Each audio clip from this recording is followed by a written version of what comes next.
Tell us what Washington looks like to you this morning as you look at the opportunities and the challenges potentially facing your corporate members. What do they look like? This morning, from the business perspective, Washington looks a lot the same as it did yesterday and a month ago, which is a challenging environment, but with plenty of opportunity and some good policies in place that are really creating tailwinds for businesses and the economy overall, and some headwinds on policy as well. So let's talk about some specifics. I mean, corporate tax cuts are done. We're not going to get further tax reform, but I'm not sure that the corporations were really looking for that in the first place. Take some specifics, like, for example, technology. There was a lot of talk about regulation, and some people say that one thing maybe both the Republicans and the Democrats might agree on is technology. How do you see it? Yeah, there are a lot of opportunities for bipartisan agreement, and the technology area is one. Everybody agrees that we need some kind of structure for privacy in this country. And the Business Roundtable companies, which it's a group of CEOs of America's largest companies, our CEOs agree that we need some sort of federal privacy legislation. We'll be coming out with a proposal in the next months of what we think federal privacy legislation ought to look like. And a divided government does actually, I think, creates an opportunity for success on that front. One of the areas in which many corporations have not been quite as pleased with the president and his policies has been trade, and particularly, of course, China, our relationship with China. There's a lot of concern about this. We had actually Hank Paulson, somebody who you know very well, overnight, really talking about a potential iron curtain being imposed. What hopes do you have that with this change in the House that might change anything at all in the administration's point of view? I don't think the election changes that much, but we are looking for some significant changes in U.S. trade policy.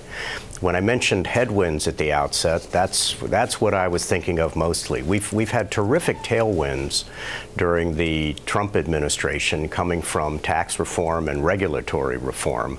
But that's been substantially offset in some cases by trade policy. And so what we're looking for is a trade policy that seeks to open markets, that's aggressive about doing that, but that recognizes that we have to cooperate with a lot of different countries in the international environment. And we shouldn't be willy-nilly imposing tariffs on some of our best friends and allies and trading partners. So what the business community will be looking for over the next 2 years of the Trump administration is a lessening of the conflict with our good friends, allies, and trading partners like Canada, Mexico, Europe, Japan. And hopefully we're on target to do that. And a responsible approach to China that brings those allies together. Yeah. Confronts the Chinese about the reforms they need in their system without going overboard on threats and tariffs that are basically counterproductive. Josh, the other part of, I'm glad you brought up regulation, so I want to hit on that. The other part of that, we're going to have new House committee chairs and potentially Maxine Waters as financial services. What would you tell the financial services companies that you talked to today about their life and their regulation going forward the next 2 years? Well, I think there'll be some efforts in the House, at least, to ratchet up again on regulation in the financial services area. But remember that the Senate remains in Republican control. We still have a president who's committed to a responsible regulatory environment. And that means not imposing unnecessary burdens. So I don't think the business community will look at the changes in House leadership as a particular threat. For the most part, we look forward to working with them on constructive legislation.